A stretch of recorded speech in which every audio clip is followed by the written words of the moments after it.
Hi guys. तो कैसे हैं आप सब? आई होप सो आप सब बहुत अच्छे होंगे। तो चलिए हम अपनी स्टोरी का नेक्स्ट पार्ट शुरू करते हैं। लेकिन फ्रेंड्स, अगर आपको मेरी स्टोरी पसंद आ रही है तो प्लीज़ मेरे चैनल को सब्सक्राइब, लाइक, कमेंट, शेयर ज़रूर करें। तो चलिए हम अपनी स्टोरी का नेक्स्ट पार्ट शुरू करते हैं। लास्ट पार्ट में हमने देखा था कि ईबो के अंकल जान और ईबो की शादी के लिए मान जाते हैं, जिससे ईबो बहुत खुश हो जाता है और जान भी। फिर उसके अंकल वहाँ से चले जाते हैं और सिचेन जान और ईबो को अपने गले से लगाते हैं और ईबो से पूछते हैं, ईबो अब तुम खुश हो ना? तो ईबो अपने ब्रदर को टाइटली हग कर लेता है और कहता है, हाँ ब्रदर, मैं बहुत खुश हूँ। फिर वो सडनली अपने ब्रदर के हक ब्रेक करके पूछता है, ब्रदर आखिर ऐसा क्या हुआ कि अंकल हमारी शादी के लिए मान गए? अंकल तो कभी भी मेरी और जान की शादी होने नहीं देना चाहते थे ना। उन्होंने तो साफ बोल दिया था कि वो मेरी शादी किसी लड़के से नहीं होने देंगे।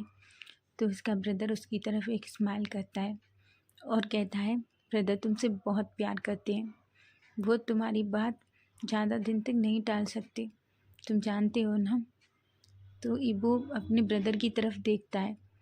फिर हमें कुछ टाइम पहले का फ्लैशबैक दिखाया जाता है, जहाँ ईबो के अंकल और ब्रदर दोनों बैठे हुए थे। ईबो के ब्रदर उसके अंकल को समझा रहे थे। सिचेन कहते हैं, अंकल हमें ईबो की बात मान लेनी चाहिए। अगर हमने ईबो की बात नहीं मानी तो आप जानते हैं ना, ईबो कुछ भी कर सकता है। ईबो बहुत जिद्दी है।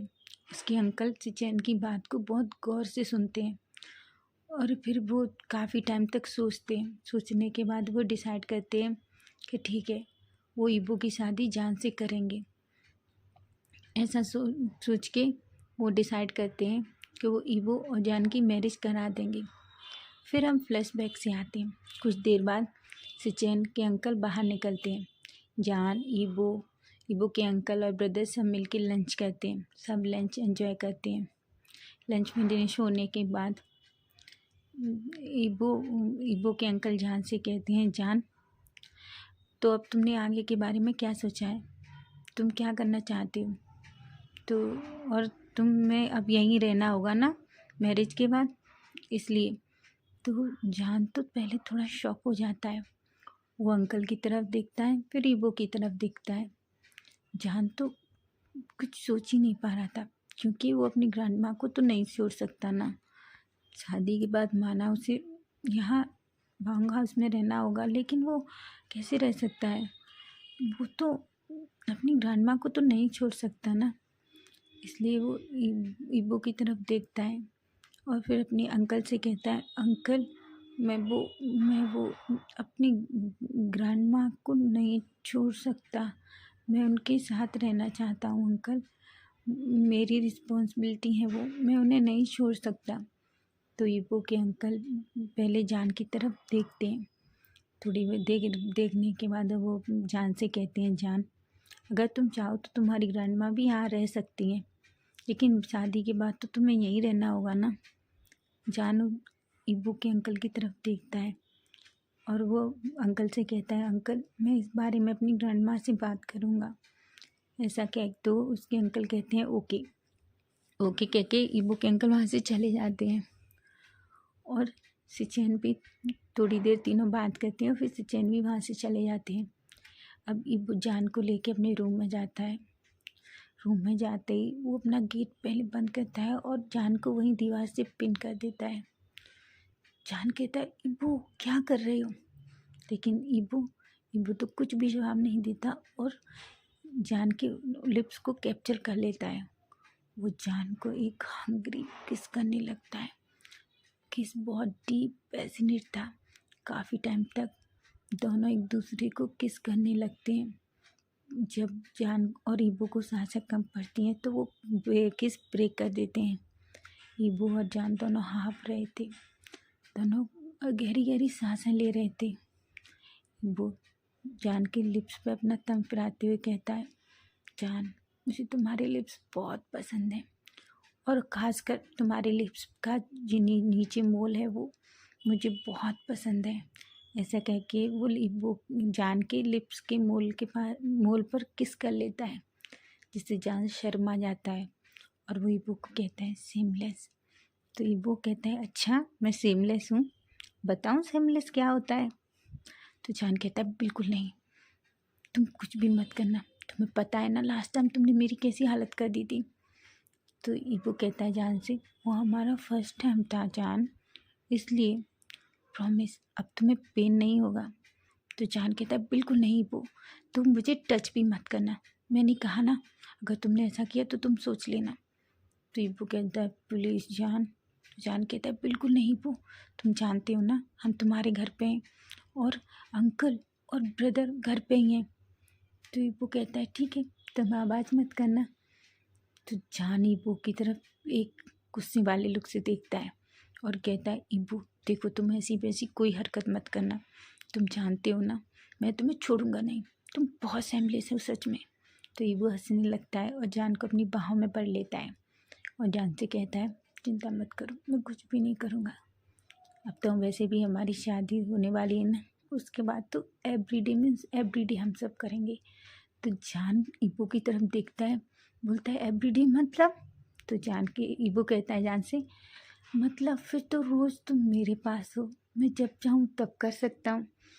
तो जान तो शर्मा जाता है, उसके पूरे गाल पिंक हो जाते हैं और वो तो अपनी शक्ल नीचे करके कहता है तुम सच में इबो बहुत शेमलेस हो। तो इबो कहता है शेमलेस क्या होता है वो तो मैं तुम्हें जब बताऊंगा जब हमारी शादी हो जाएगी। फिर ऐसे ही इबो जान को बेड पे ले आता है और अपनी बाहों में भर के लेट जाता है। थोड़ी देर तक वो दोनों ऐसे ही लेटे रहते हैं। इबो जान के बालों में अपनी हाथ उंगलियां फिरा रहा था। आज इबो बहुत खुश है, आज इबो को इतनी खुशी हो रही थी कि उसे समझ नहीं आ रहा था कि वो क्या कहे। वो जान की तरफ देखता है और जान से कहता है जान मैं बस हमेशा तुम्हारे साथ रहना चाहता हूँ, तुम्हारे पास रहना चाहता हूँ, फिर कुछ भी हो जाए मैं सब कुछ करने के लिए रेडी हूँ, जो अंकल कहें जो ब्रदर कहें, बस तुम मेरे पास रहना। तो जान इबो को टाइटली हग कर लेता है और इबो के गले से लग के कहता है मैं भी जान तुम्हारे पास रहना चाहता हूँ हमेशा। ऐसा कह के वो दोनों ऐसे एक दूसरे के गले लग के सोए रहते हैं। उसके बाद हमें कुछ टाइम बाद का सीन दिखा जाता है। जान इबो से कहता है इबो अब मुझे घर जाना चाहिए, ग्रैंडमा मेरा इंतज़ार कर रही होंगी। ऐसा कह के इबो कहता है ओके ठीक है चलो मैं तुम्हारे घर छोड़ देता हूँ तुम्हें, और मैं ग्रैंडमा से कहूँगा भी ना कि हमारी शादी के लिए। तो इबो शर्मा जाता है, वो कहता है तुम भी ना। ऐसा कह के दोनों नीचे आते हैं। नीचे इबो के ब्रदर थे, इबो के ब्रदर इबो से कहते हैं इबो। तो इबो कहता है हाँ। तो उसके ब्रदर कहते हैं जान इबो तुम कहाँ जा रहे हो? तो इबो अपने ब्रदर की से कहता है मैं जान को उसके घर छोड़ने जा रहा हूँ। तो उसके ब्रदर ओके कहते हैं। उसके ब्रदर इबो उसके ब्रदर को बाय कहता है और दोनों बाहर चले जाते हैं। फिर हम थोड़ी देर बाद का सीन देखते हैं। इबो जान के घर में था, उसकी ग्रैंडमा वहीं बैठी हुई थी, वो दोनों उनके सामने खड़े थे। तो उसकी ग्रैंडमा जान से इबो से कहती हैं अब मुझे बताओगे कि बात क्या है कि दोनों बुत बन के खड़े रहोगे? तो इबो ग्रैंडमा के पास बैठ जाता है जाके और उनके हाथ को अपने हाथ में लेके कहता है ग्रैंडमा मैं जान से बहुत प्यार करता हूँ। तो उसकी ग्रैंडमा उसकी तरफ देखती हैं और बोलती हैं हाँ ये तो मुझे पता है। तो इबो कहता है ग्रैंडमा मैं जान से शादी करना चाहता हूँ। तो उसकी ग्रैंडमा शॉकिंगली जान इबो की तरफ देखती है, बोलती है क्या? तो इबो कहता है हाँ ग्रैंडमा मेरे अंकल और ब्रदर भी इस बात के लिए रेडी हैं। और जान तो बुत बन के वहीं खड़ा रहता है, वो देख रहा होता है कि वो कैसे सारी बातें एकदम कैजुअली कह सकता है ये लड़का भी ना, सच में इसको तो किसी चीज़ की शर्म ही नहीं है। इबो तो बस ऐसा ही सोच रहा होता है और उसका तो पूरा चेहरा रेड हो रहा होता है। वो ग्रैंडमा से कहता है ग्रैंडमा मैं जान का बहुत ख्याल रखूँगा, हमेशा उसे आपसे भी ज़्यादा प्यार करूँगा। तो उसकी ग्रैंडमा हंसने लगती है बहुत ज़ोर ज़ोर से और वो कहता है ग्रैंडमा मेरे अंकल चाहते हैं कि कल मेरी और जान की रिश्ते की शादी की बात पक्की हो जाए। तो उसकी ग्रैंडमा भी ओके कह देती हैं। फिर जान ग्रैंडमा की तरफ देखता है तो उसकी ग्रैंड माँ जान से कहती है तुम कुछ नहीं कहोगे या ऐसे ही खड़े रहोगे? तो जान कहता है मैं क्या कहूँ ग्रैंड माँ, सब कुछ तो इसने कह दिया ना। तो ग्रैंड माँ कहती है उसने कहा है तुम कुछ भी नहीं कहोगे। तो वो जान को अपने पास बुलाती हैं और दोनों को देखते हुए बोलती हैं मैं बहुत खुश हूँ तुम दोनों के लिए। तुम दोनों एक दूसरे का ऐसे ही ख्याल रखना, एक दूसरे से ऐसे ही प्यार करना, समझे? तो दोनों हाँ करते हैं। फिर थोड़ी देर बाद ईबू ग्रैंड माँ की तरफ देखता है और ग्रैंड माँ से कहता है ग्रैंड माँ पर आपको भी हमारे साथ रहना होगा। तो ग्रैंड माँ शॉकिंगली ईबू की तरफ देखने लगती हैं और जान की तरफ। तो जान कहता है हाँ ग्रैंड माँ, शादी के बाद अगर मैं ईबू के घर में रहूँगा तो आपको भी मेरे साथ वहीं रहना होगा, मैं आपको नहीं छोड़ सकता। तो उसकी ग्रैंड माँ कहती है नहीं बच्चा, ऐसा कैसे हो सकता है, मैं ही घर छोड़ के तुम्हारे साथ कैसे वहाँ रहने जा सकती हूँ। तो ईबू कहता है क्यों नहीं जा सकती ग्रैंड माँ आप वहाँ रहने के लिए, जब जान मेरे साथ मेरे घर में रह सकता है तो आप नहीं रह सकती। तो उसकी ग्रैंड माँ कहती है बच्चा तुम्हें समझना चाहिए। तो ईबू कहता है नहीं ग्रैंड माँ, मैंने डिसाइड किया है, आप और जान जहाँ आप मेरे और जान के साथ हमारे घर में ही रहेंगी बस, और कुछ नहीं। ग्रैंड माँ बेचारी बहुत कुछ कहती है लेकिन ईबू तो कभी किसी की सुनता है क्या। फाइनली डिसाइड हो जाता है कि ग्रैंड माँ भी ईबू के साथ उसके मेंशन में ही रहेंगी। फिर क्या था, अब हम नेक्स्ट डे का सीन देखते हैं। नेक्स्ट डे को सब एक ईबू के घर में बैठे हुए थे सब, जान की ग्रैंड माँ, ईबू के अंकल, उसके ब्रदर, ईबू, सब। फाइनली सब डिसाइड करते हैं कि 1 वीक बाद ईबू और जान की मैरिज कर दी जाएगी।